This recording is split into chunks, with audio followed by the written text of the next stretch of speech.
Hello friends, मैं फरजंद अली आज लेकर आया हूँ आपके लिए एक नया वीडियो नए टॉपिक के साथ। आज 15 अगस्त है। आज के दिन पूरे भारत में स्वतंत्रता दिवस मनाया जाता है। 2022 का स्वतंत्रता दिवस कुछ खास है क्योंकि इस बार स्वतंत्रता दिवस 75वां स्वतंत्रता दिवस मनाया जा रहा है। इस बार के इंडिपेंडेंस डे को आजादी का अमृत महोत्सव का नाम दिया गया है और इस बार एक नया नारा भी दिया गया है, घर घर तिरंगा हर घर तिरंगा। और सभी लोगों से आह्वान किया गया है कि वे 13 अगस्त से लेकर 15 अगस्त के बीच अपने घरों में तिरंगा झंडा लगाएं और आजादी का अमृत महोत्सव मनाएं। आज के दिन भारत के प्रधानमंत्री दिल्ली के लाल किले पर झंडा फहराते हैं और देश को संबोधित करते हैं। लाल किले से अपनी स्पीच देते हैं और प्रधानमंत्री अपनी सरकार द्वारा किए गए अच्छे कामों को बताते हैं कि उनकी सरकार ने ये अच्छा काम किया है और अगर कोई बड़ी स्कीम लानी होती है तो उसका अनाउंसमेंट भी करते हैं। हमारी सरकार अब ये काम करने जा रही है, ऐसा वह कहते हैं। इसी रस्म को आगे बढ़ाते हुए भारत के प्रधानमंत्री नरेंद्र मोदी जी ने भी देश को संबोधित किया। देखिए प्रधानमंत्री श्री नरेंद्र मोदी जी की ये लाल किले से दी गई स्पीच।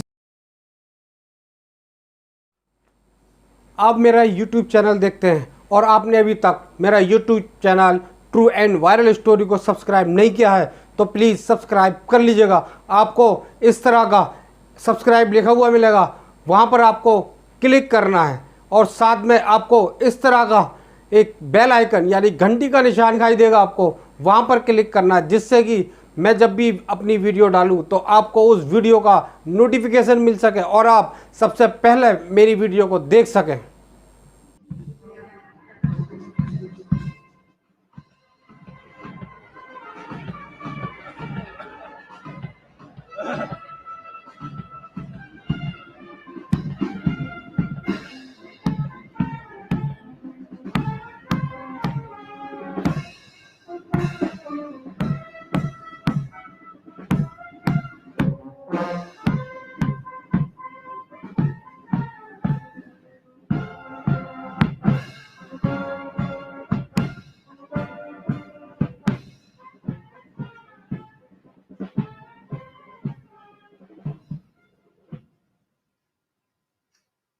आजादी के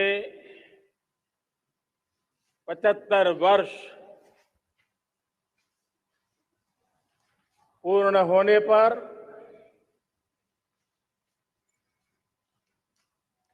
देशवासियों को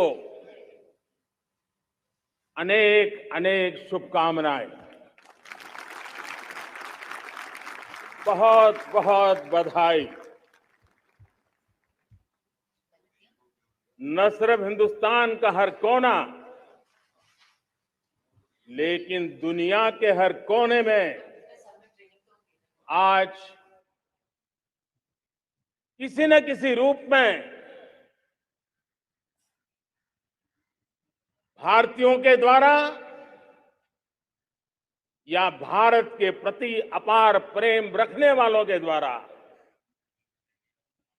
विश्व के हर कोने में यह हमारा तिरंगा आन बान शान के साथ लहरा रहा है। मैं विश्व भर में फैले हुए भारत प्रेमियों को, भारतीयों को आजादी के इस अमृत महोत्सव की बहुत बहुत बधाई देता हूं। आज का ये दिवस ऐतिहासिक दिवस है, एक पुण्य पड़ाव, एक नई राह, एक नए संकल्प और नए सामर्थ्य के साथ कदम बढ़ाने का ये शुभ अवसर है।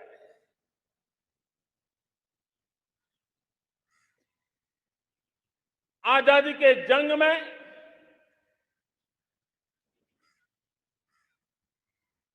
गुलामी का पूरा कालखंड संघर्ष में बीता है। हिंदुस्तान का कोई कोना ऐसा नहीं था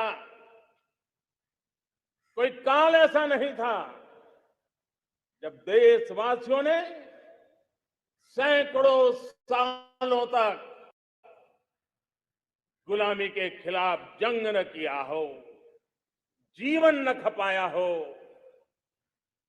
यातनाएं न झेली हो, आहुति न दी हो। आज हम सब देशवासियों के लिए ऐसे हर महापुरुष को, हर त्यागी को, हर बलिदानी को नमन करने का अवसर है, उनका ऋण स्वीकार करने का अवसर है और उनका स्मरण करते हुए उनके सपनों को जल्द से जल्द पूरा करने का संकल्प लेने का भी अवसर है।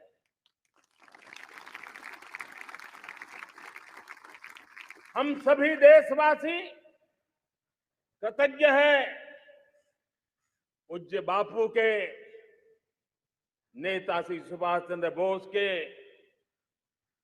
बाबा साहब आम्बेडकर के, वीर सावरकर के, जिन्होंने कर्तव्य पथ पर जीवन को खपा दिया। कर्तव्य पथ ही उनका जीवन पथ रहा। यह देश कृतज्ञ है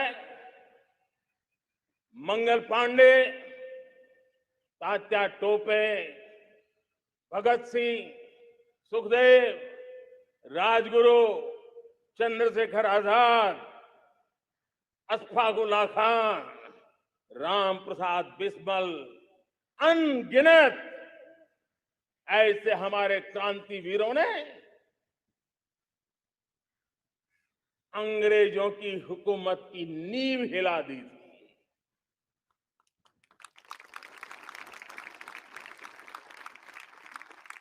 यह राष्ट्र कृतज्ञ है उन वीरांगनाओं के लिए, रानी लक्ष्मीबाई हो, झलकारी बाई, दुर्गा भाभी, रानी गाइदिन्ल्यू, रानी चेन्नम्मा, बेगम हजरत महल, बेलू निचियार।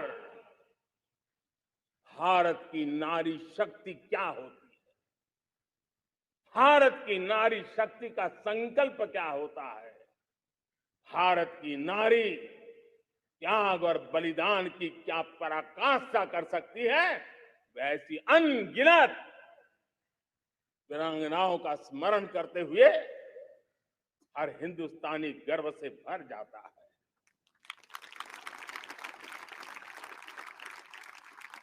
आजादी का जंग भी लड़ने वाले और आजादी के बाद देश बनाने वाले भी,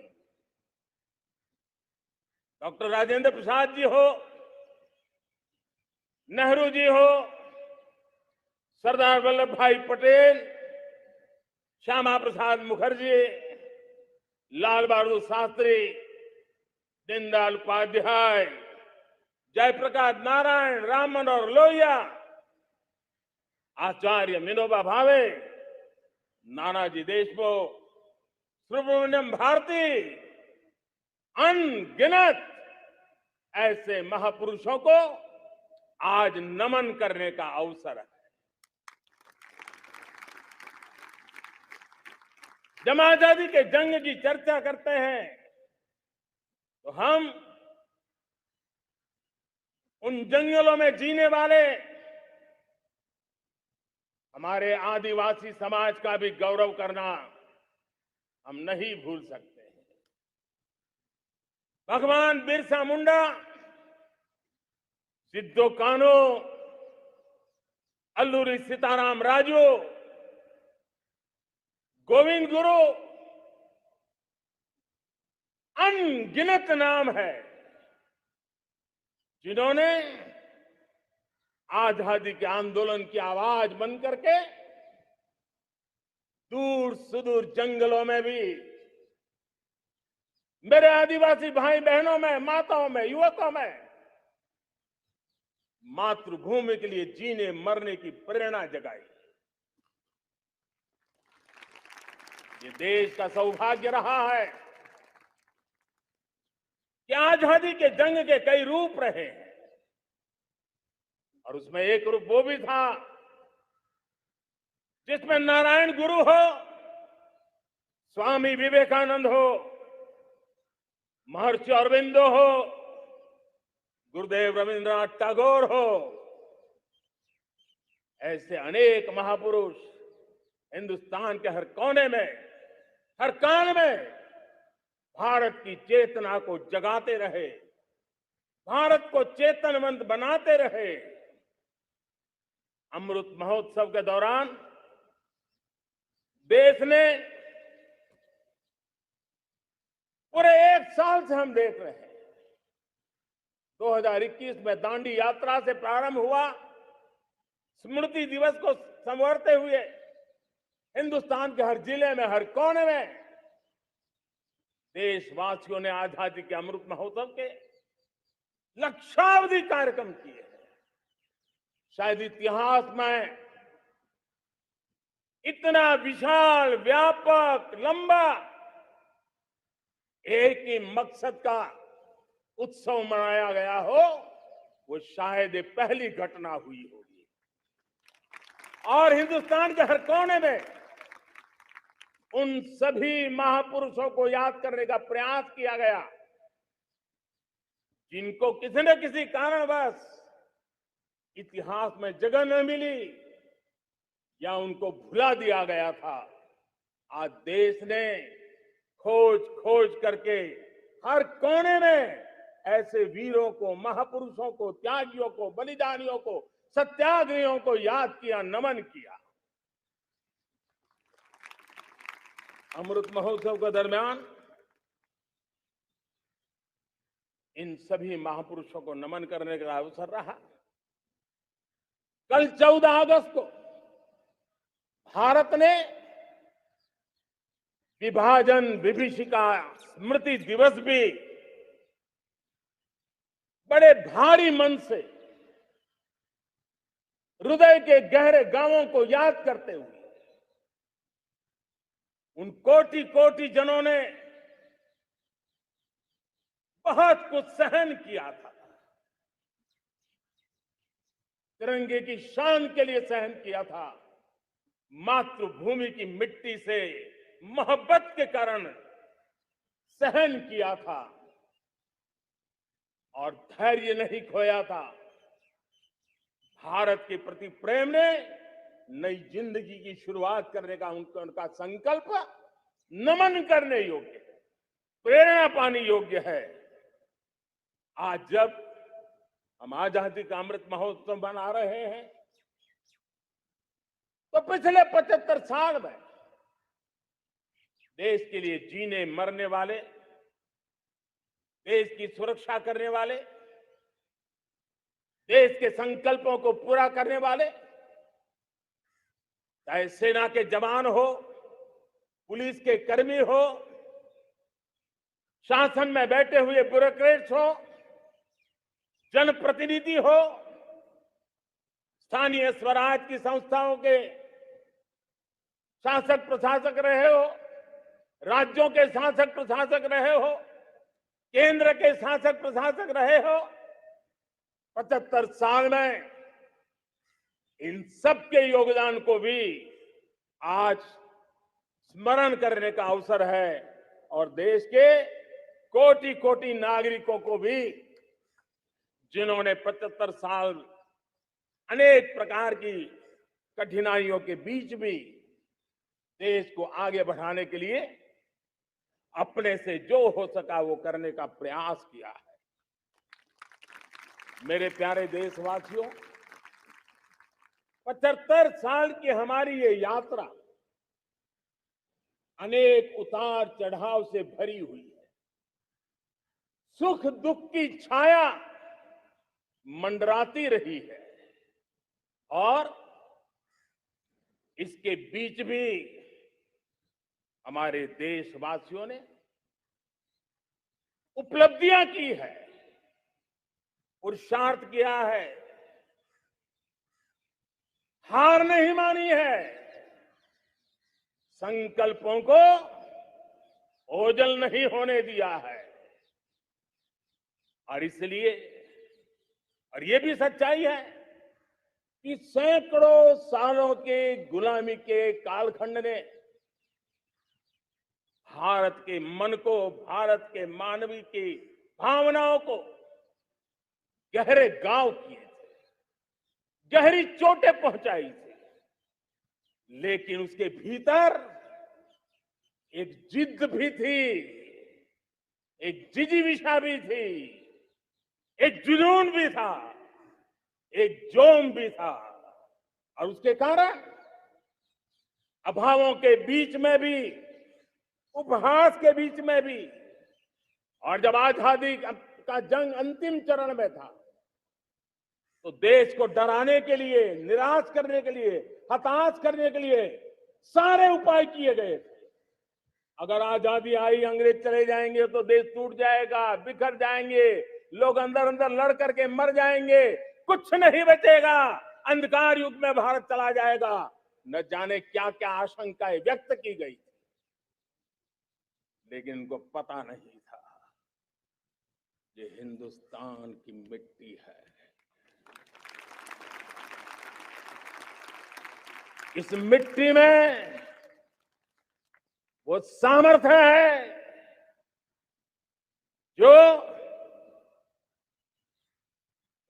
शासकों से भी परे सामर्थ्य का एक अंतर प्रभार लेकर के जीता रहा है, सदियों तक जीता रहा। और उसी का परिणाम है, हमने क्या कुछ नहीं झेला।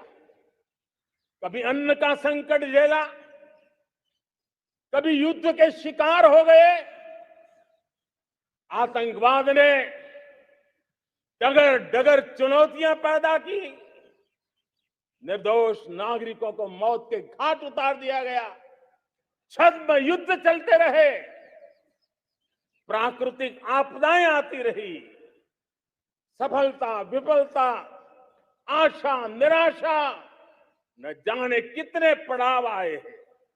लेकिन इन पड़ाव के बीच भी भारत आगे बढ़ता रहा। भारत की विविधता, जो औरों को भारत के लिए बोझ लगती थी, वो भारत की विविधता ही भारत की एक अनमोल शक्ति है, शक्ति का एक अटूट प्रवाह है। और दुनिया को पता नहीं था कि भारत के पास एक इनहेरेंट सामर्थ्य है, एक संस्कार सरिता है, एक मन मस्तिष्क का विचारों का बंधन है, और वो है भारत लोकतंत्र की जननी है, मदर ऑफ डेमोक्रेसी है। और जिनके जहन में लोकतंत्र होता है, वे जब संकल्प करके चल पड़ते हैं, वो सामर्थ्य दुनिया की बड़ी बड़ी सल्तनतों के लिए भी संकट का काल लेकर के आती है। ये मदर ऑफ डेमोक्रेसी, ये लोकतंत्र की जननी हमारे भारत ने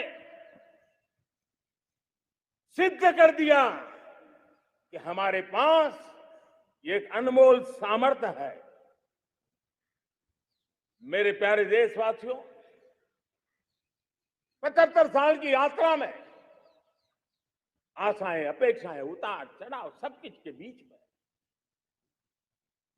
हर एक के प्रयास से हम जहां तक पहुंच पाए थे, पहुंचे थे। और 2014 में देशवासियों ने मुझे दायित्व दिया। आजादी के बाद जन्मा हुआ मैं पहला व्यक्ति था जिसको लाल किले से देशवासियों का गौरवगान करने का अवसर मिला था।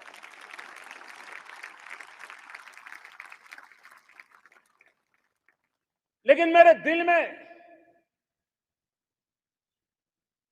जो भी आप लोगों से सीखा हूं, जितना आप लोगों को जान पाया हूं मेरे देशवासियों, आपके सुख दुख को समझ पाया हूं, देश की आशा अपेक्षाओं के भीतर वो कौन सी आत्मा बसती है, उसको जितना मैं समझ पाया हूं, उसको लेकर के मैंने अपना पूरा कालखंड देश के उन लोगों को एम्पावर करने में खपाया। मेरे दलित हो, शोषित हो, पीड़ित हो, वंचित हो, आदिवासी हो, महिला हो, युवा हो, किसान हो, दिव्यांग हो, पूरब हो, पश्चिम हो, उत्तर हो, दक्षिण हो, समुद्र का तट हो, हिमालय की कंदराएं हो, हर कोने में महात्मा गांधी का जो सपना था आखिर इंसान की चिंता करने का, महात्मा गांधी जी की आकांक्षा थी अंतिम छोर पर बैठे हुए व्यक्ति को समर्थ बनाने की, मैंने अपने आप को उसके लिए समर्पित किया। और उन 8 साल का नतीजा और आजादी के इतने दशकों का अनुभव आज 75 साल के बाद जब अमृत काल की ओर कदम रख रहे हैं, अमृत काल की ये पहली प्रभात है, तब मैं एक ऐसे सामर्थ्य को देख रहा हूं और जिससे मैं गौरव से भर जाता हूं। देशवासियों, मैं आज देश का सबसे बड़ा सौभाग्य ये देख रहा हूं कि भारत का जनमन आकांक्षी जनमन है। एस्पिरेशनल सोसाइटी किसी भी देश की बहुत बड़ी अमानत होती है और हमें गर्व है कि आज हिंदुस्तान के हर कोने में, हर समाज के हर वर्ग में, हर तबके में आकांक्षाएं उफान पर है। देश का हर नागरिक चीजें बदलना चाहता है, बदलते देखना चाहता है, लेकिन इंतजार करने को तैयार नहीं है, अपनी आंखों के सामने देखना चाहता है, कर्तव्य से जुड़ करके करना चाहता है, वो गति चाहता है, वो प्रगति चाहता है। 75 साल में संजोए हुए सारे सपने अपने ही आंखों के सामने पूरा करने के लिए वो लालायित है, उत्साहित है, उतावला भी है। कुछ लोगों को इसके कारण संकट हो सकता है, क्योंकि जब एस्पिरेशनल सोसाइटी होती है तब सरकारों को भी तलवार की धार पे चलना पड़ता है, सरकारों को भी समय के साथ दौड़ना पड़ता है। और मुझे विश्वास है, चाहे केंद्र सरकार हो, राज्य सरकार हो, स्थानीय स्वराज की संस्थाएं हो, किसी भी प्रकार की शासन व्यवस्था क्यों न हो, हर किसी को इन एस्पिरेशनल सोसाइटी को एड्रेस करना पड़ेगा। उनकी आकांक्षाओं के लिए हम ज्यादा इंतजार नहीं कर सकते। हमारे इस एस्पिरेशनल सोसाइटी ने लंबे अरसे तक इंतजार किया है, लेकिन अब वो अपनी आने वाली पीढ़ी को इंतजार में जीने के लिए मजबूर करने को तैयार नहीं है। और इसलिए ये अमृत काल का पहली प्रभात हमें उस एस्पिरेशनल सोसाइटी की आकांक्षाओं को पूरा करने के लिए एक बहुत बड़ा सुनहरा अवसर देकर के आई है। मेरे प्यारे देशवासियों, हमने पिछले दिनों देखा है, एक और ताकत का हमने अनुभव किया है, और वो है भारत में एक सामूहिक चेतना का पुनर्जागरण हुआ। एक सामूहिक चेतना का पुनर्जागरण आजादी के इतने संघर्ष में से जो अमृत था वो अब संजोया जा रहा है, संकलित हो रहा है, संकल्प में परिवर्तित हो रहा है, पुरुषार्थ की पराकाष्ठा जुड़ रही है और सिद्धि का मार्ग नजर आ रहा है। ये चेतना, मैं समझता हूं कि चेतना का जागरण ये पुनर्जागरण, ये हमारी सबसे बड़ी अमानत है। और ये पुनर्जागरण देखिए, 10 अगस्त तक लोगों को पता तक नहीं होगा शायद कि देश के भीतर कौन सी ताकत है, लेकिन पिछले 3 दिन से जिस प्रकार से तिरंगे झंडे को लेकर के, तिरंगा की यात्रा लेकर के देश चल पड़ा है। बड़े बड़े सोशल साइंस के एक्सपर्ट्स ये भी शायद कल्पना नहीं कर सकते कि मेरे भीतर के अंदर कितने, मेरे देश के भीतर कितना बड़ा सामर्थ्य है, एक तिरंगे झंडे ने दिखा दिया है। ये पुनर्चेतना, पुनर्जागरण का पल है। ये लोग समझ नहीं पाए हैं। जब देश जनता कर्फ्यू के लिए हिंदुस्तान का हर कोना निकल पड़ता है, तब उस चेतना की अनुभूति है। जब देश ताली थाली बजा करके कोरोना वॉरियर के साथ कंधे से कंधा मिला करके खड़ा हो जाता है, तब चेतना की अनुभूति होती है। जब दिया जला करके कोरोना वॉरियर की शुभकामना देने के लिए देश निकल पड़ता है, तब उस चेतना की अनुभूति होती है। दुनिया कोरोना के कालखंड में वैक्सीन लेना या न लेना, वैक्सीन काम का है कि नहीं है, उस उलझन में जी रहा था। उस समय मेरे देश के गांव गरीब भी 200 करोड़ डोज दुनिया को चौंका देने वाला काम करके दिखा देते हैं।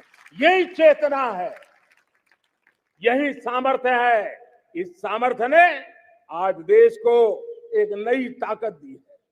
मेरे प्यारे भाइयों बहनों, तीसरा एक महत्वपूर्ण सामर्थ्य मैं देख रहा हूं, जैसे एस्पिरेशनल सोसाइटी, जैसे पुनर्जागरण, वैसे ही आजादी के इतने दशकों के बाद पूरे विश्व का भारत की तरफ देखने का नजरिया बदल चुका है।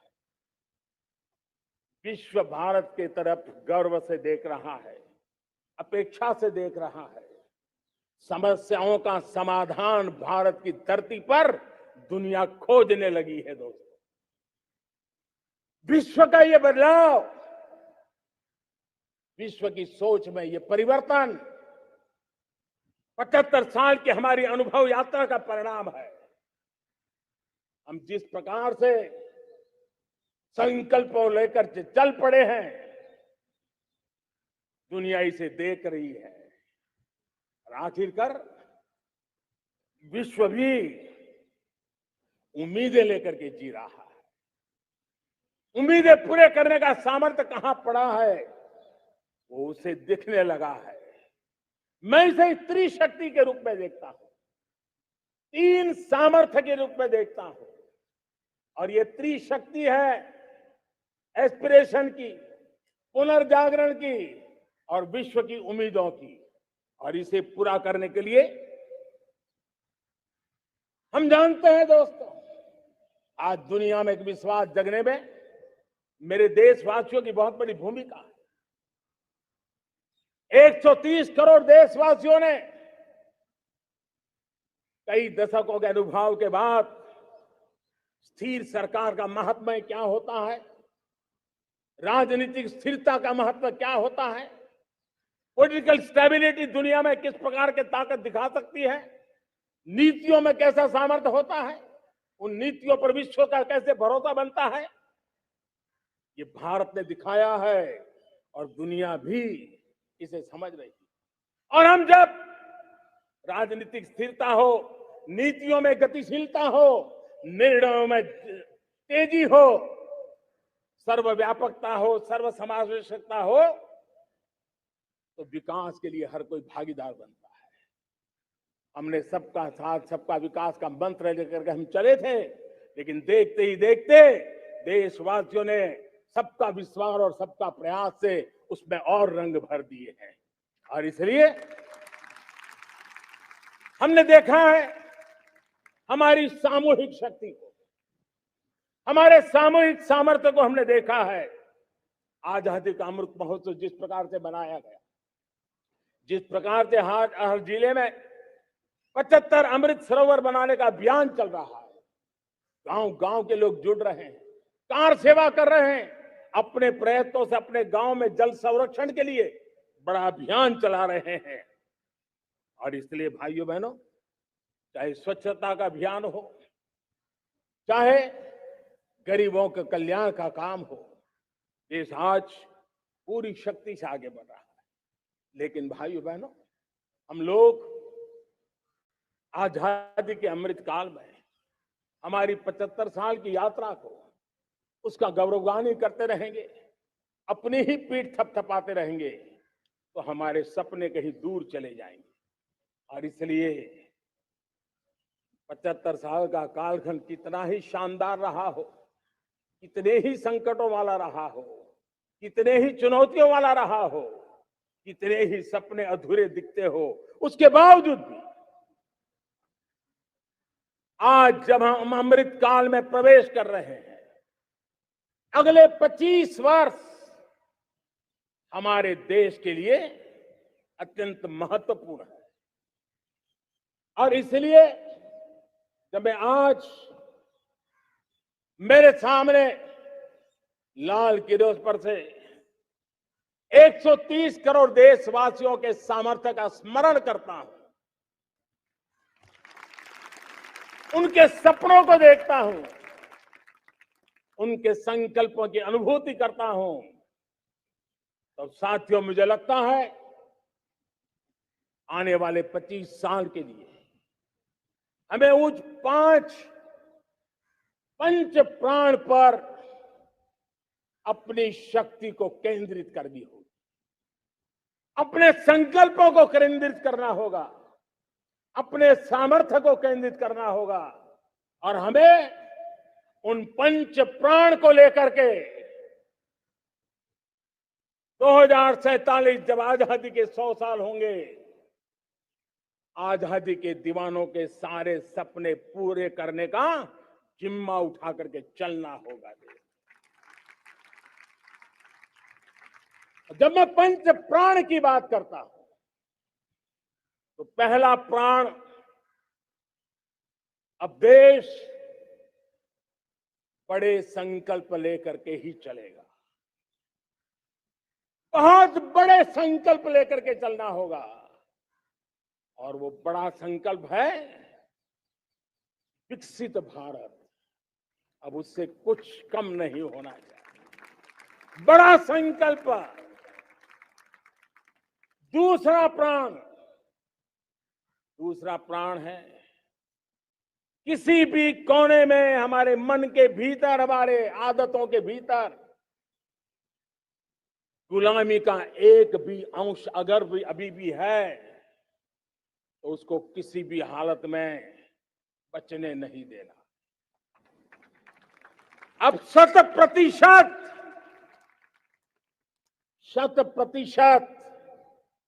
सैकड़ों साल की गुलामी ने जहां हमें जकड़ कर रखा है, हमारे मनोभाव को बांध करके रखा हुआ है, हमारी सोच में विकृतियां पैदा करके रखी है, हमें गुलामी की छोटी चीज भी कहीं नजर आती है, हमारे भीतर नजर आती है, हमारे आसपास नजर आती है, हमें उससे मुक्ति पानी ही होगी। ये हमारा दूसरी प्राण शक्ति है। तीसरी प्राण शक्ति, हमें हमारी विरासत पर गर्व होना चाहिए, हमारी विरासत के प्रति, क्योंकि यही विरासत है जिसने कभी भारत को स्वर्णिम काल दिया था, और यही विरासत है जो समय को अनुकूल परिवर्तन करने की आदत रखती है, यही विरासत है जो काल बाह्य छोड़ती रही है, नित्य नूतन स्वीकारती रही है। और इसलिए इस विरासत के प्रति हमें गर्व होना चाहिए। चौथा प्राण, वो भी उतना ही महत्वपूर्ण है, और वो है एकता और एकजुटता। 130 करोड़ देशवासियों में एकता, न कोई अपना न कोई पराया, एकता की ताकत, एक भारत श्रेष्ठ भारत के सपनों के लिए हमारा चौथा प्राण है। और पांचवा प्राण है नागरिकों का कर्तव्य। नागरिकों का कर्तव्य जिसमें प्रधानमंत्री भी बाहर नहीं होता है, मुख्यमंत्री भी बाहर नहीं होता है, वो भी नागरिक है। नागरिकों का कर्तव्य, यह हमारे आने वाली 25 साल के सपनों को पूरा करने के लिए एक बहुत बड़ी प्राण शक्ति है। मेरे प्यारे देशवासियों, जब सपने बड़े होते हैं,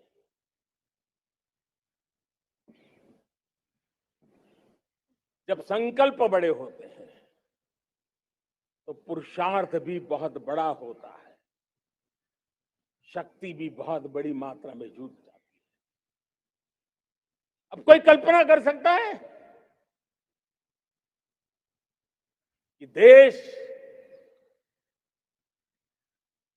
40-42 के कालखंड को याद कीजिए। देश उठ खड़ा हुआ था, किसी ने हाथ में झाड़ू लिया था, किसी ने तकली ली थी, किसी ने रेंटिया लिया था, किसी ने सत्याग्रह का मार्ग चुना था, किसी ने संघर्ष का मान चुना था, किसी ने क्रांति की वीरता का रास्ता चुना था। लेकिन संकल्प बड़ा था, आजादी। और ताकत देखिए, बड़ा संकल्प था तो आजादी लेके रहे, हम आजाद हो गए। अगर संकल्प छोटा होता, सीमित होता, तो शायद आज भी संघर्ष करने के दिन चालू रहते। लेकिन संकल्प बड़ा था तो हमने हासिल भी किया। मेरे प्यारे देशवासियों, अब आज जब अमृत काल की पहली प्रभात है, तो हमें इस 25 साल में विकसित भारत बना के रहना है, अपनी आंखों के सामने। और जो 20, 22, 25 साल के नौजवान मेरे देश के मेरे सामने हैं, मेरे देश के नौजवानों, जब देश आजादी के 100 साल मनाएगा, तब आप 50-55 के हुए होंगे। मतलब आपके जीवन का ये स्वर्णिम काल, आपकी उम्र के ये 25-30 साल भारत के सपनों को पूरा करने का काल है। आप संकल्प लेकर के मेरे साथ चल पड़िए साथियों, तिरंगे झंडे की शपथ लेकर के चल पड़िए। हम सब पूरी ताकत से लगे आए। बड़ा संकल्प, मेरा देश विकसित देश होगा, डेवलप कंट्री होगा। विकास के हर पैरामीटर में हम मानव केंद्रीय व्यवस्था को विकसित करेंगे। हमारे केंद्र में मानव होगा, हमारे केंद्र में के मानव की आशा आकांक्षाएं होगी। हम जानते हैं, भारत जब बड़े संकल्प करता है तो करके भी दिखाता है। जब मैंने यहां स्वच्छता की बात कही थी मेरे पहले भाषण में, देश चल पड़ा, जिससे जहां हो सका स्वच्छता की ओर आगे बढ़ा, और गंदगी के प्रति नफरत एक स्वभाव बनता गया। यही तो देश है जिसने इसको करके दिखाया है और कर भी रहा है, आगे भी कर रहा है। यही तो देश है जिसने वैक्सीनेशन, दुनिया दुविधा में थी, 200 करोड़ का लक्ष्य पार कर लिया, समय सीमा में कर लिया, पुराने सारे रिकॉर्ड तोड़ के कर लिया। ये देश कर सकता है। हमने तय किया था देश को खाड़ी के तेल पर हम गुजारा करते हैं, झाड़ी के तेल की ओर कैसे बढ़े। 10% इथेनॉल ब्लेंडिंग का सपना बड़ा लगता था, पुराना इतिहास बताता था संभव नहीं है, लेकिन समय से पहले 10% इथेनॉल ब्लेंडिंग करके देश ने इस सपने को पूरा कर दिया। भाइयों बहनों, 2.5 करोड़ लोगों को इतने कम समय में बिजली कनेक्शन पहुंचाना छोटा काम नहीं था, देश ने करके दिखाया। लाखों परिवारों के घर में जल से नल नल से जल पहुंचाने का काम आज देश तेज गति से कर रहा है। खुले में शौच से मुक्ति भारत के अंदर आज संभव हो पाया है। मेरे प्यारे देशवासियों, अनुभव कहता है कि एक बार हम सब संकल्प लेकर के चल पड़े तो हम निर्धारित लक्ष्यों को पार कर सकते। रिन्यूएबल एनर्जी का लक्ष्य हो, देश में नए मेडिकल कॉलेज बनाने का इरादा हो, डॉक्टरों की तैयारी करवानी हो, हर क्षेत्र में पहले से गति बहुत बड़ी है। और इसलिए मैं कहता हूं, अब आने वाले 25 साल बड़े संकल्प के हो। यही हमारा प्राण, वही हमारा प्रण भी होना चाहिए। दूसरी बात मैंने कही है, उस प्राण शक्ति की मैंने चर्चा की है कि गुलामी की मानसिकता। देश की सोचिए भाइयों, कब तक दुनिया हमें सर्टिफिकेट बांटती रहेगी? कब तक दुनिया के सर्टिफिकेट पर हम गुजारा करेंगे? क्या हम अपने मानक नहीं बनाएंगे? क्या 130 करोड़ का देश अपने मानकों को पार करने के लिए पुरुषार्थ नहीं कर सकता है? हमें किसी भी हालत में औरों के जैसा दिखने की कोशिश करने की जरूरत नहीं है। हम जैसे हैं वैसे, लेकिन सामर्थ्य के साथ खड़े होंगे, ये हमारा मिजाज होना चाहिए। हमें गुलामी से मुक्ति चाहिए। हमारे मन के भीतर दूर दूर 7 समंदर के नीचे भी गुलामी का तत्व नहीं बच रहना चाहिए। और मैं आशा देखता हूं, जिस प्रकार से नई राष्ट्रीय शिक्षा नीति बनी है, जिस मंथन के साथ बनी है,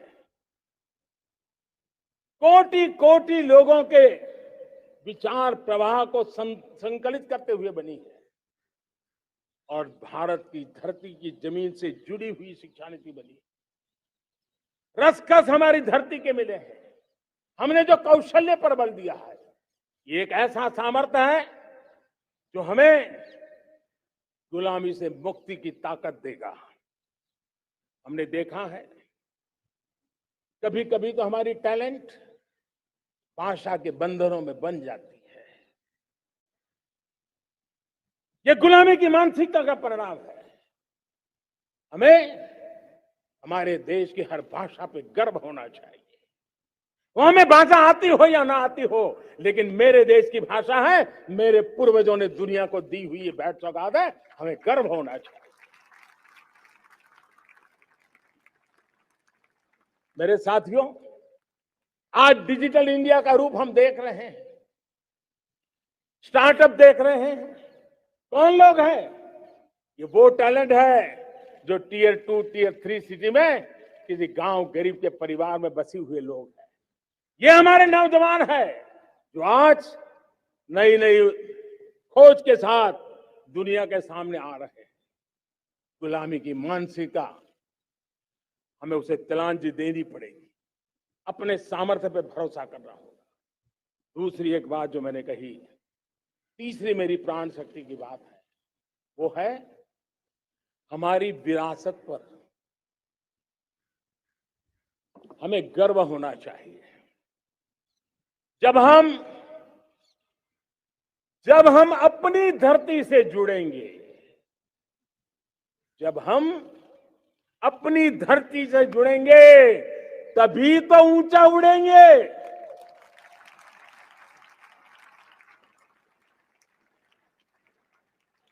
और जब हम ऊंचा उड़ेंगे तो हम विश्व को भी समाधान दे पाएंगे।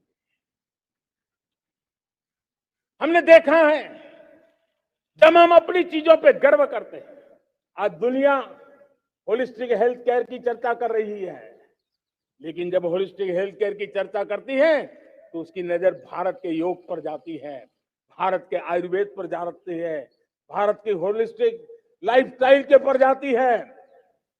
ये हमारी विरासत है, हम जो दुनिया को दे रहे हैं। दुनिया आज उससे प्रभावित हो रही है। अब हमारी ताकत देखिए, हम वो लोग हैं जो प्रकृति के साथ जीना जानते हैं, प्रकृति को प्रेम करना जानते हैं। आज विश्व पर्यावरण की जो समस्याओं से जूझ रहा है, हमारे पास वो विरासत है। ग्लोबल वार्मिंग की समस्याओं के समाधान का रास्ता हम लोगों के पास है, हमारे पूर्वजों ने दिया हुआ है। जब हम लाइफस्टाइल की बात करते हैं, एनवायरमेंट फ्रेंडली लाइफस्टाइल की बात करते हैं, हम लाइफ मिशन की बात करते हैं, तो दुनिया का ध्यान आकर्षित करते हैं। हमारे पास ये सामर्थ्य है। हमारा बड़ा धान, मोटा धान, मिलेट, हमारे यहां तो घर घर की चीज रही है। ये हमारी विरासत है। हमारे छोटे किसानों के परिश्रम से छोटी छोटी जमीन के टुकड़ों में फलने फूलने वाली हमारे धान, आज दुनिया अंतर्राष्ट्रीय स्तर पर मिलेट ईयर मनाने के लिए आगे बढ़ रही है। मतलब हमारी विरासत को आज दुनिया, हम उस पर गर्व करना सीखे। हमारे पास दुनिया को बहुत कुछ देना है। हमारे फैमिली वैल्यूज, विश्व के सामाजिक तनाव की जब चर्चा हो रही है, व्यक्तिगत तनाव की चर्चा होती है तो लोगों को योग दिखता है, सामूहिक तनाव की बात होती है तब भारत की पारिवारिक व्यवस्था दिखती है। संयुक्त परिवार की एक पूंजी सदियों से हमारी माताओं बहनों के त्याग बलिदान के कारण परिवार नाम की जो व्यवस्था विकसित हुई, ये हमारी विरासत है। इस विरासत पर हम गर्व कैसे करें? हम तो वो लोग हैं जो जीव में भी शिव देखते हैं। हम वो लोग हैं जो नर में नारायण देखते हैं। हम वो लोग हैं जो नारी तो नारायणी कहते हैं।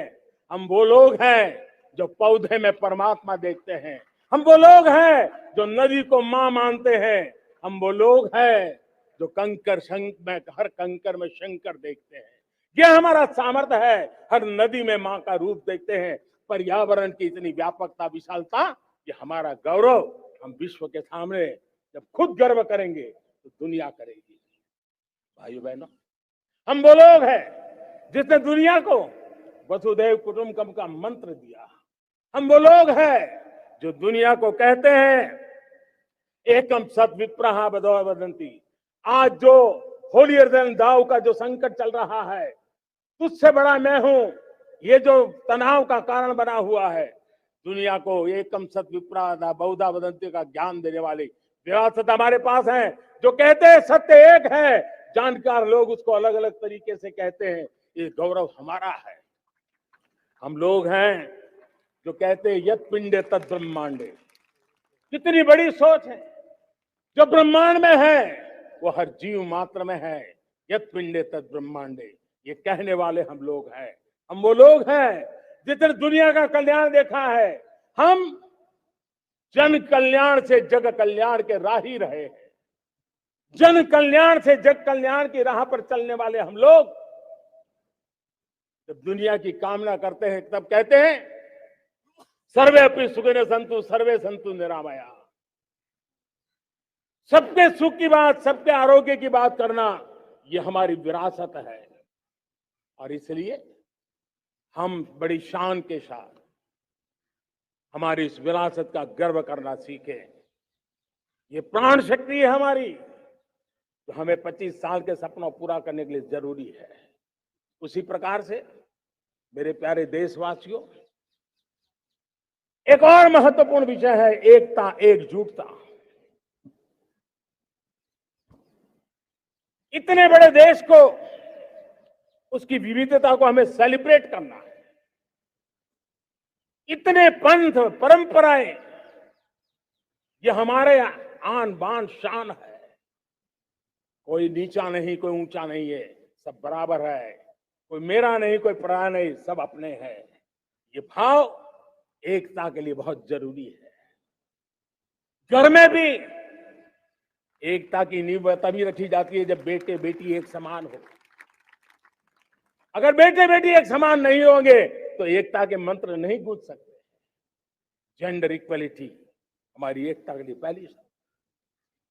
जब हम एकता की बात करते हैं, अगर हमारे एक ही पैरामीटर हो, एक ही मानदंड हो, जिस मानदंड को हम कहें इंडिया फर्स्ट, मैं जो कुछ भी कर रहा हूं, जो भी सोच रहा हूं, जो बोल रहा हूं, इंडिया फर्स्ट के अनुकूल है, एकता का रास्ता खुल जाएगा। तो हमें एकता से बांधने का वो मंत्र है, हमें इसको पकड़ना है।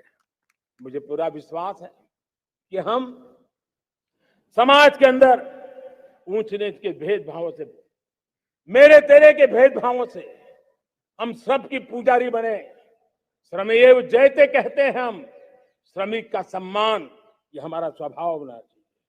लेकिन भाइयों बहनों, मैं लाल किले से मेरी एक पीड़ा और कहना चाहता हूं। ये दर्द मैं कहे बिना नहीं रह सकता। मैं जानता हूं कि शायद लाल किले का विषय नहीं हो सकता, लेकिन मेरे भीतर का दर्द मैं कहां कहूंगा। देशवासियों के सामने नहीं कहूंगा तो कहां कहूंगा। और वो है, किसी न किसी कारण से हमारे अंदर एक ऐसी विकृति आई है, हमारी बोलचाल में, हमारे व्यवहार में, हमारे कुछ शब्दों में हम नारी का अपमान करते हैं।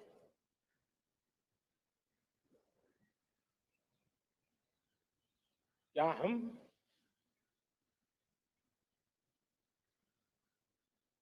स्वभाव से, संस्कार से, रोजमर्रा की जिंदगी में नारी को अपमानित करने वाली हर बात से मुक्ति का संकल्प ले सकते हैं?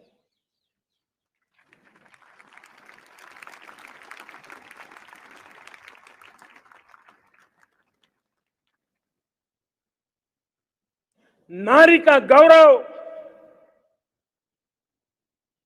राष्ट्र के सपने पूरे करने में बहुत बड़ी पूंजी बनने वाला है। ये सामर्थ्य मैं देख रहा हूं और इसलिए मैं इस बात का आग्रही हूं। मेरे प्यारे देशवासियों, मैं पांचवी प्राण शक्ति की बात करता हूं और वो पांचवी प्राण शक्ति है नागरिक का कर्तव्य। दुनिया में जिन जिन देशों ने प्रगति की है, जिन जिन देशों ने कुछ अचीव किया है, व्यक्तिगत जीवन में भी जिसने अचीव किया है, कुछ बातें उभर करके सामने आती हैं। एक, अनुशासित जीवन। दूसरा, कर्तव्य के प्रति समर्पण। व्यक्ति की जीवन की सफलता हो, समाज की हो, परिवार की हो, राष्ट्र की हो, ये मूलभूत मार्ग है, ये मूलभूत प्राण शक्ति है। और इसलिए हमें कर्तव्य पर बल देना ही होगा। यह शासन का काम है कि बिजली 24 घंटे पहुंचाने के लिए प्रयास करे, लेकिन ये नागरिक का कर्तव्य है कि जितनी ज्यादा यूनिट बिजली बचा सकते बचाएं। हर खेत में पानी पहुंचाना सरकार की जिम्मेवारी है, सरकार का प्रयास है, लेकिन पर ड्रॉप मोर क्रॉप, पानी बचाते हुए आगे बढ़ना, मेरे हर खेत से आवाज उठनी चाहिए।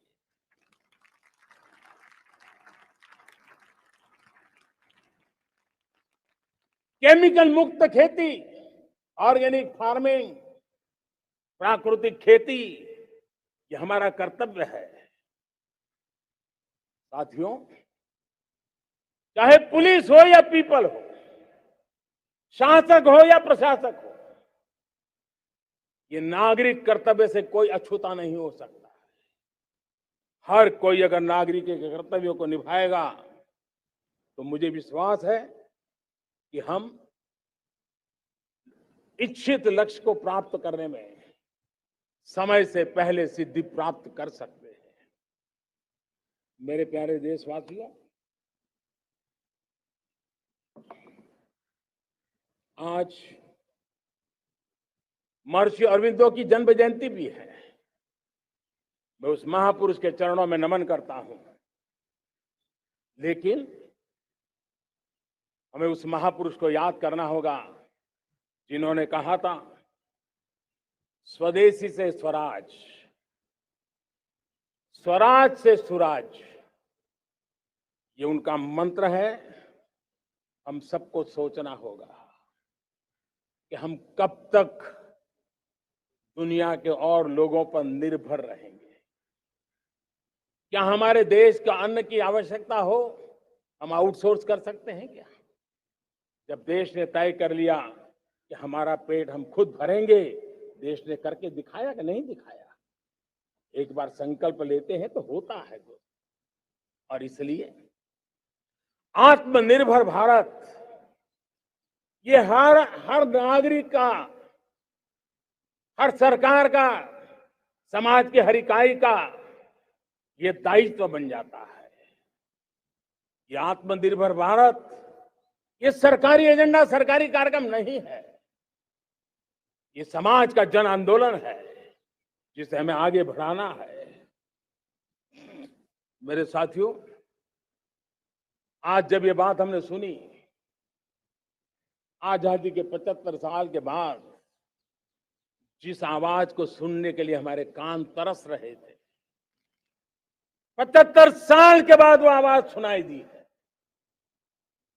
75 साल के बाद लाल किले पर से तिरंगे को सलामी देने का काम पहली बार मेड इन इंडिया तोप ने किया है।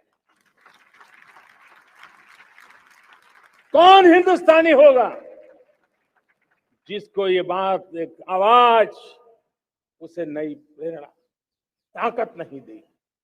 और इसलिए मेरे प्यारे भाई बहनों, मैं आज मेरे देश के सेना के जवानों का हृदय से अभिनंदन करना चाहता हूं।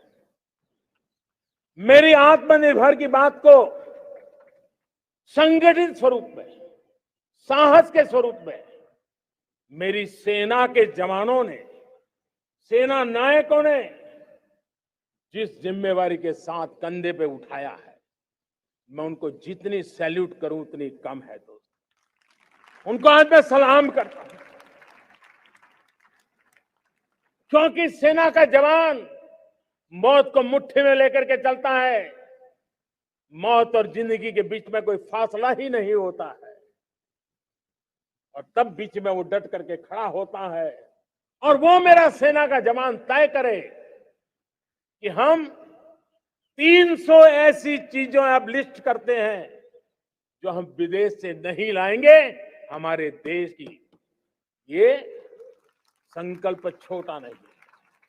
मुझे इस संकल्प में भारत के आत्मनिर्भर भारत के उज्जवल भविष्य के वो बीज मैं देख रहा हूं जो इस सपने को वटवृक्ष में परिवर्तित करने वाले हैं। सैल्यूट, सैल्यूट मेरे सेना के अधिकारियों को, सैल्यूट।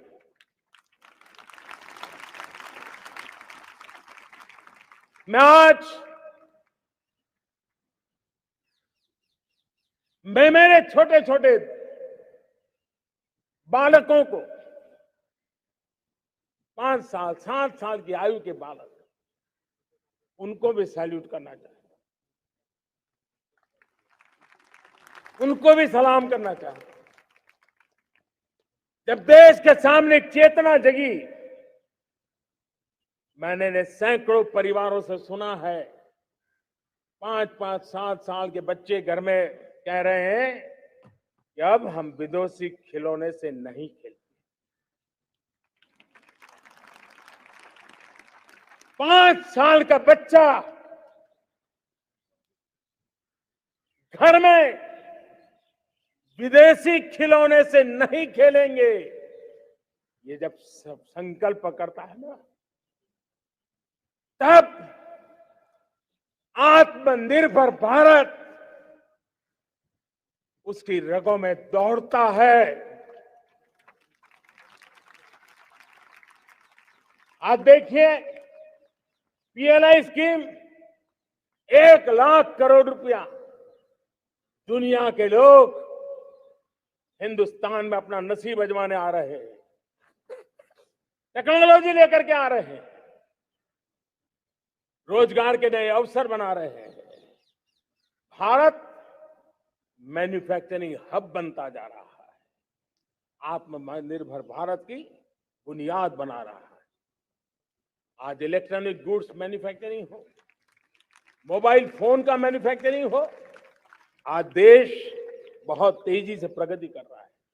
जब हमारा ब्रह्मोस दुनिया में जाता है कौन हिंदुस्तानी होगा जिसका मन आसमान को न छूता होगा। आज हमारी मेट्रो कोचेज, हमारी वंदे भारत ट्रेन विश्व के लिए आकर्षण बन रहा है। मेरे प्यारे देशवासियों, हमें आत्मनिर्भर बनना है हमारे एनर्जी सेक्टर में। हम कब तक एनर्जी के सेक्टर में किसी और पर डिपेंडेंट रहेंगे? और हमें सोलार का क्षेत्र हो, विंड एनर्जी का क्षेत्र हो, रिन्यूएबल के और भी जो रास्ते हो, मिशन हाइड्रोजन हो, बायोफ्यूल की कोशिश हो, इलेक्ट्रिक व्हीकल पर जाने की बात हो, हमें आत्मनिर्भर बन करके इन व्यवस्थाओं को आगे बढ़ाना होगा। मेरे प्यारे देशवासियों, आज प्राकृतिक खेती भी आत्मनिर्भर का एक मार्ग है। फर्टिलाइजर से जितनी ज्यादा मुक्ति, आज देश में नैनो फर्टिलाइजर के कारखाने की नई आशा लेकर के आए हैं। लेकिन प्राकृतिक खेती, केमिकल फ्री खेती आत्मनिर्भर को ताकत दे सकती है। आज देश में रोजगार के क्षेत्र में ग्रीन जॉब के नए नए क्षेत्र बहुत तेजी से खुल रहे हैं। भारत ने नीतियों के द्वारा स्पेस को खोल दिया है। ड्रोन की बहुत दुनिया में सबसे प्रगतिशील पॉलिसी लेकर के आए हैं। हमने देश के नौजवानों के लिए नए द्वार खोल दिए हैं। मेरे प्यारे भाइयों बहनों, मैं प्राइवेट सेक्टर को भी आह्वान करता हूं, आइए हमें विश्व में छा जाना है। आत्मनिर्भर भारत का यह भी सपना है कि दुनिया को भी जो आवश्यकताएं हैं उसको पूरा करने में भारत पीछे नहीं जाएगा। हमारे लघु उद्योग हो, सूक्ष्म उद्योग हो, कुटीर उद्योग हो, जीरो डिफेक्ट जीरो इफेक्ट हमें उस करके हमें दुनिया में जाना होगा। हमें स्वदेशी पर गर्व करना होगा। मेरे प्यारे देशवासियों, हम बार बार लाल बहादुर शास्त्री जी को याद करते हैं। जय जवान जय किसान का उनका मंत्र आज भी देश के लिए प्रेरणा है। बाद में अटल बिहारी वाजपेयी जी ने जय विज्ञान कह करके उसमें एक कड़ी जोड़ दी थी और देश ने उसको प्राथमिकता दी थी। लेकिन अब अमृतकाल के लिए एक और अनिवार्यता है और वो है जय अनुसंधान। जय जवान जय किसान जय विज्ञान जय अनुसंधान, इनोवेशन। और मुझे मेरे देश की युवा पीढ़ी में भरोसा है। इनोवेशन की ताकत देखिए। आज हमारा यूपीआई, भीम, हमारा डिजिटल पेमेंट, फिनटेक की दुनिया में हमारा स्थान आज विश्व में रियल टाइम 40% अगर डिजिटल फाइनेंशियल का ट्रांजैक्शन होता है तो मेरे देश में हो रहा है। हिंदुस्तान ने ये करके दिखाया। मेरे प्यारे देशवासियों, अब हम 5G के दौर की ओर कदम रख रहे हैं। बहुत दूर इंतजार नहीं करना होगा, हम कदम मिलाने वाले हैं। हम ऑप्टिकल फाइबर गांव-गांव में पहुंचा रहे हैं। डिजिटल इंडिया का सपना गांव से गुजरेगा, ये मुझे पूरी जानकारी है। आज मुझे खुशी है, हिंदुस्तान के 4 लाख कॉमन सर्विस सेंटर्स गांवों में विकसित हो रहे हैं। गांव के नौजवान बेटे बेटियां कॉमन सर्विस सेंटर चला रही है। देश गर्व कर सकता है कि गांव के क्षेत्र में 4 लाख डिजिटल एंटरप्रेन्योर का तैयार होना और सारी सेवाएं लोग, गांव के लोग उनके यहां लेने के लिए आदी बन जाए, ये अपने आप में टेक्नोलॉजी हब बनने की भारत की जो ताकत है। मेरे प्यारे देशवासियों, ये जो डिजिटल इंडिया का मूवमेंट है, जो सेमीकंडक्टर की ओर हम कदम मांड रहे हैं, 5G की ओर कदम मांड रहे हैं, ऑप्टिकल फाइबर का नेटवर्क बिछा रहे हैं, ये सिर्फ आधुनिकता की पहचान ऐसा नहीं है। 3 बड़ी ताकतें इसके अंदर समाहित है। शिक्षा में आमूलचूल क्रांति ये डिजिटल माध्यम से आने वाली है। स्वास्थ्य सेवाओं में आमूल क्रांति डिजिटल से आने वाली है। कृषि जीवन में भी बहुत बड़ा बदलाव डिजिटल से आने वाला है। एक नया विश्व तैयार हो रहा है। भारत उसे आगे बढ़ाने के लिए, और मैं साफ देख रहा हूं दोस्तों, ये डेकेड मानव जात के लिए टेकेड का समय है, टेक्नोलॉजी का डेकेड है। भारत के लिए तो ये टेकेड, जिसका मन टेक्नोलॉजी से जुड़ा हुआ है, आईटी की दुनिया में भारत ने अपना एक लोहा बनवा लिया है, तो ये टेकेड का सामर्थ्य भारत के प्यास है। हमारा अटल इनोवेशन मिशन, हमारे इंक्यूबेशन सेंटर, हमारे स्टार्टअप एक नया पूरा क्षेत्र का विकास कर रहे हैं। युवा पीढ़ी के लिए नए अवसर लेकर के आ रहे हैं।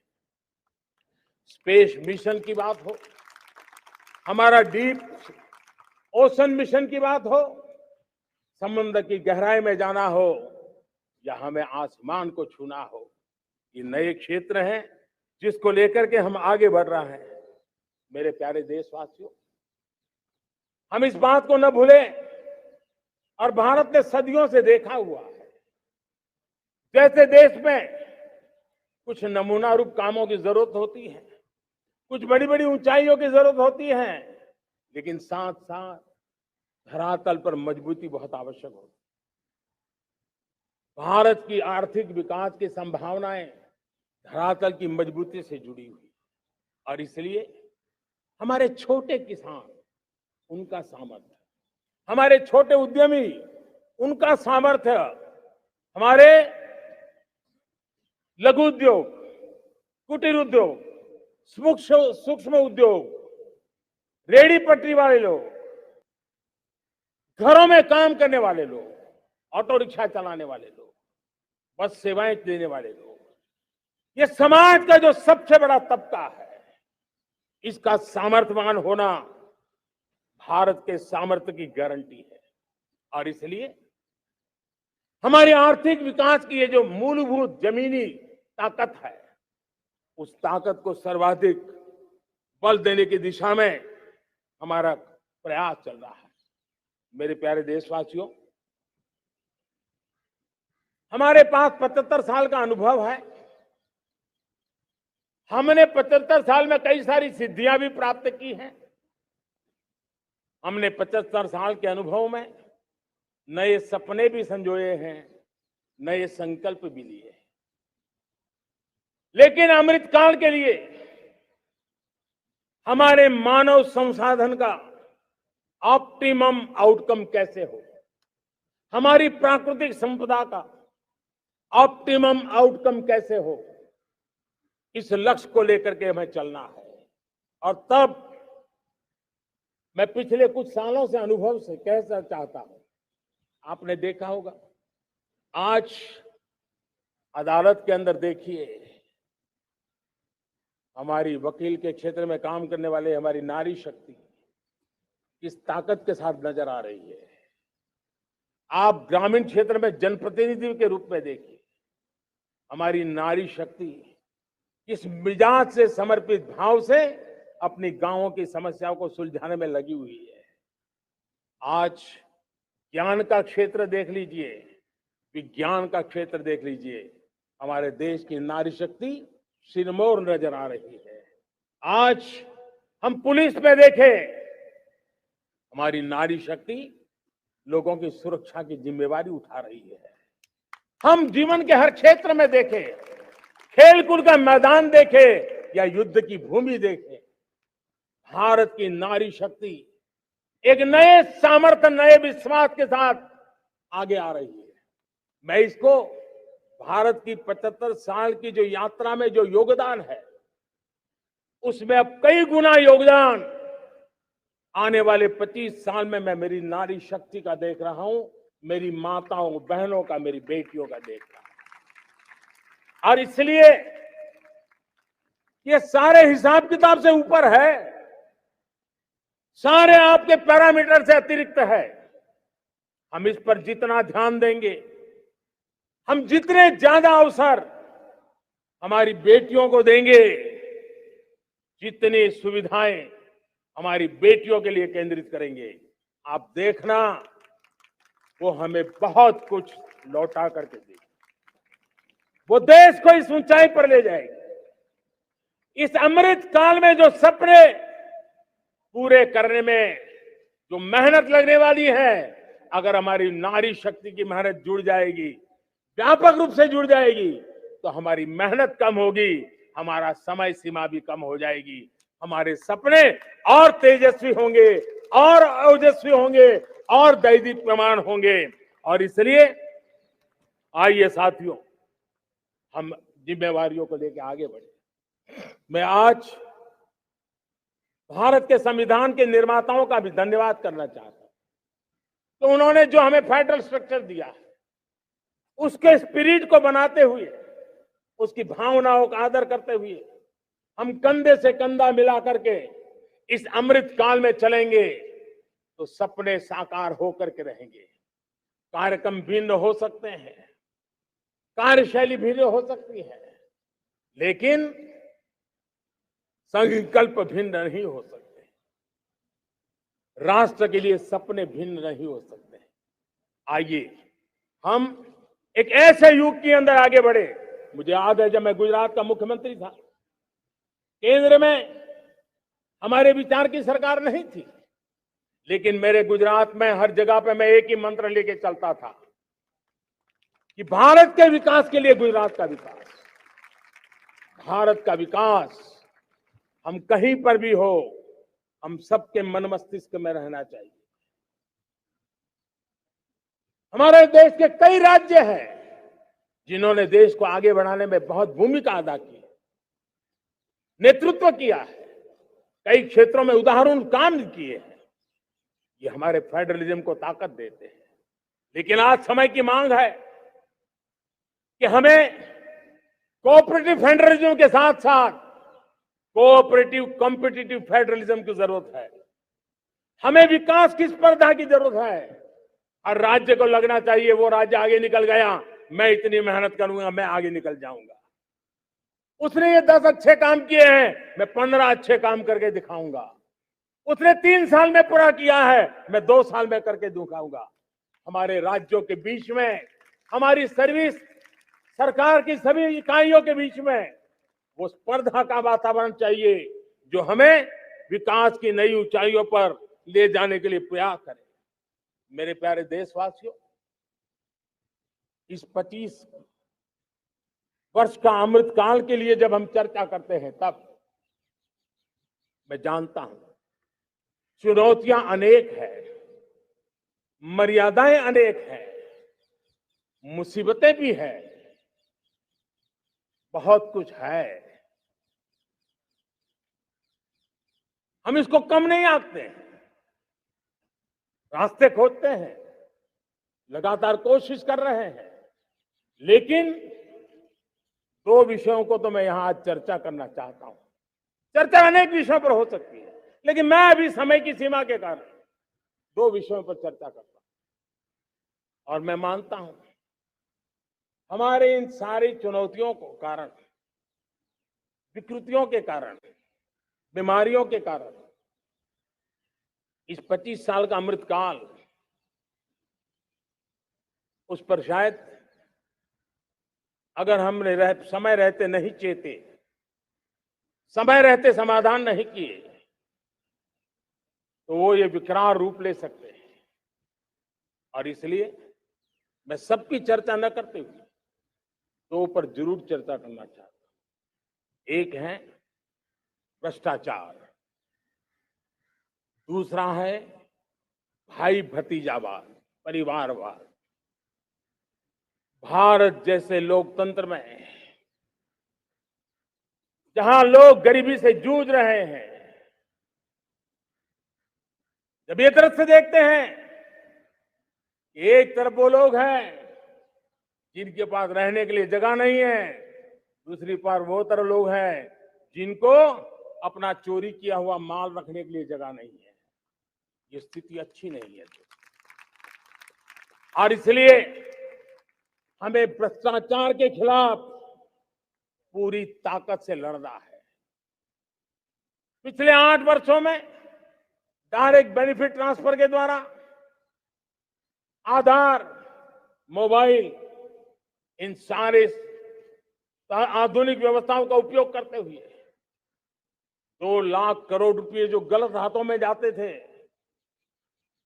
उसको बचा करके देश की भलाई के लिए काम लगाने में हम सफल हुए हैं। जो लोग पिछली सरकारों में बैंकों को लूट लूट करके भाग गए, उनकी संपत्तियां जब्त कर करके वापस लाने की कोशिश कर रहे हैं।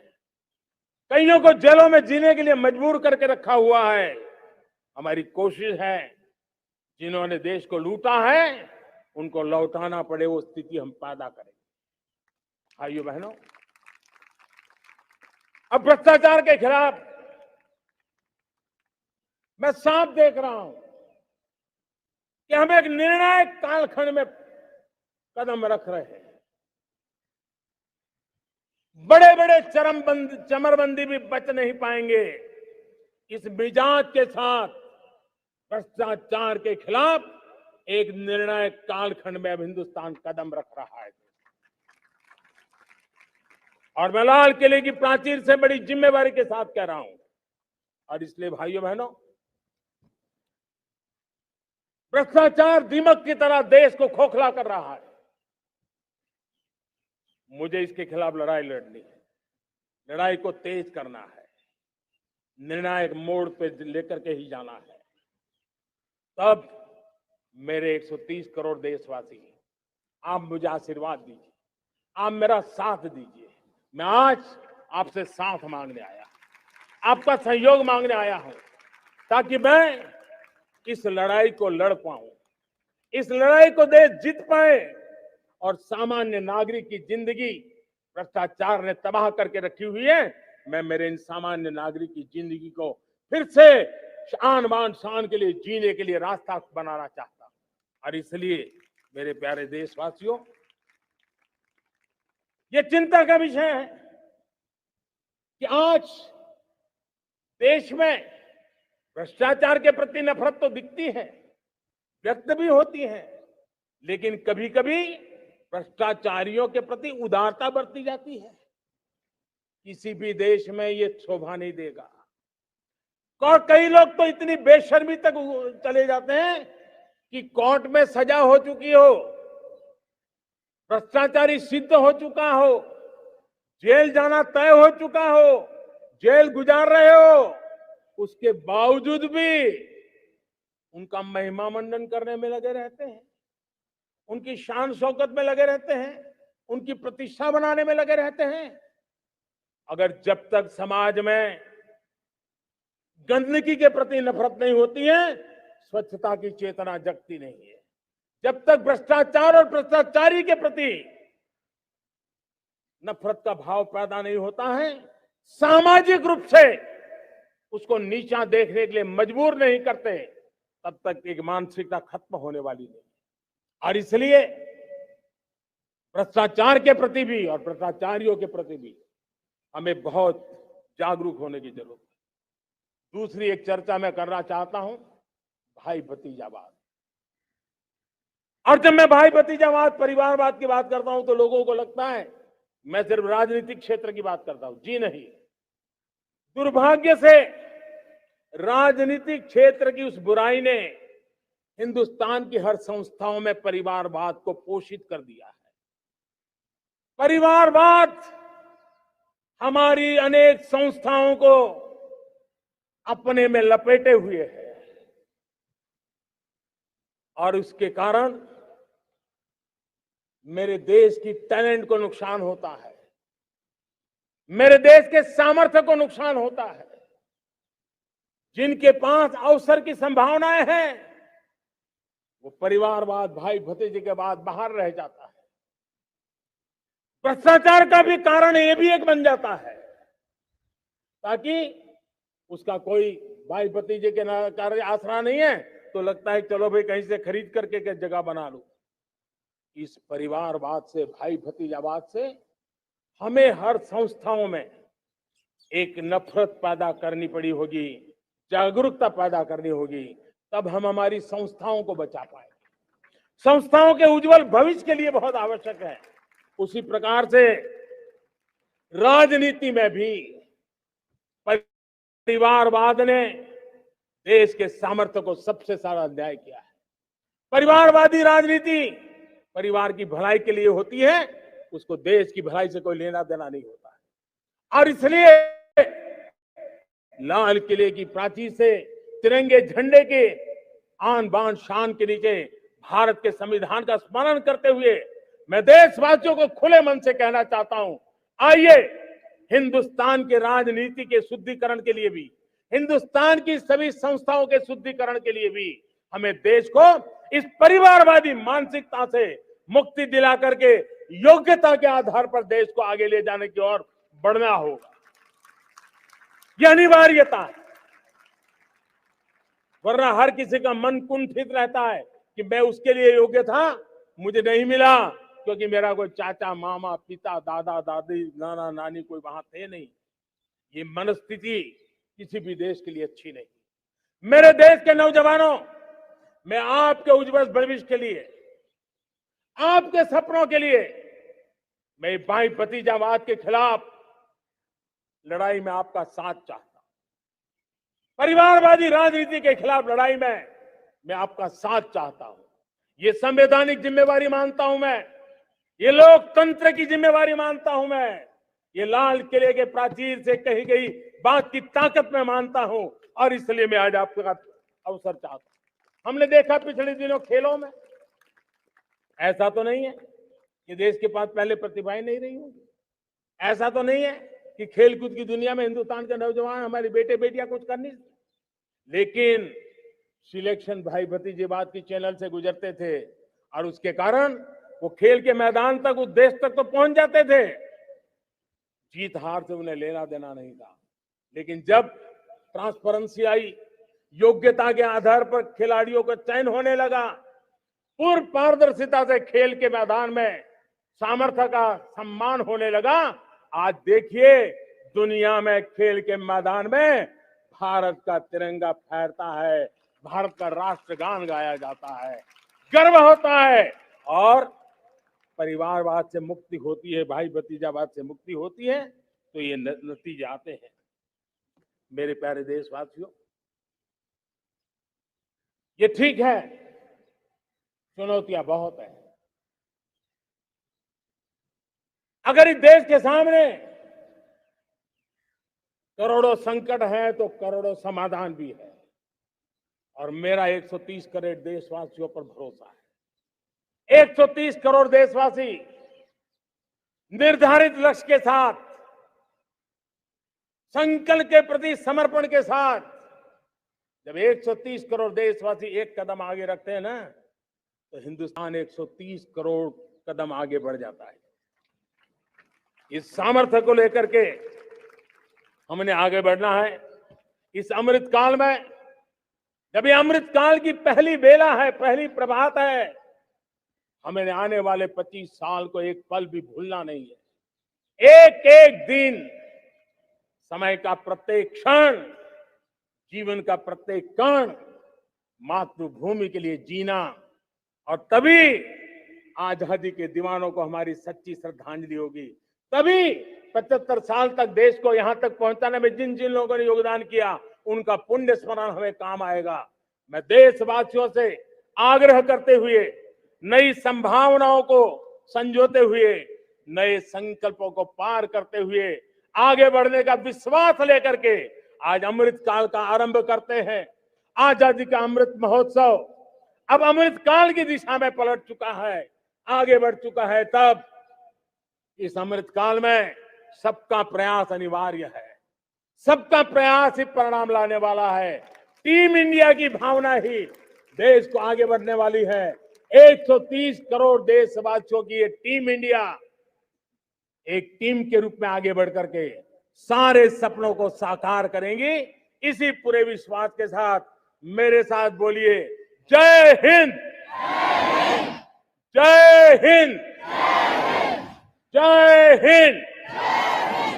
भारत माता की, भारत माता की, भारत माता की, वंदे वंदे वंदे। बहुत बहुत धन्यवाद।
फ्रेंड्स, ये थी आज की हमारी वीडियो। अगर आपको मेरी ये वीडियो पसंद आई हो तो मेरी इस वीडियो को लाइक कीजिएगा और अपने फ्रेंड्स में, जानने वालों को, रिश्तेदारों को, सभी को ज़्यादा से ज़्यादा इसको शेयर कीजिएगा, जिससे कि इस वीडियो की नॉलेज उनको मिले और उसका बेनिफिट उनको मिल सके। और अगर आपने अभी भी मेरे इस चैनल को सब्सक्राइब नहीं किया है तो प्लीज़ मेरे इस चैनल को सब्सक्राइब कर लीजिएगा। Thank you so much.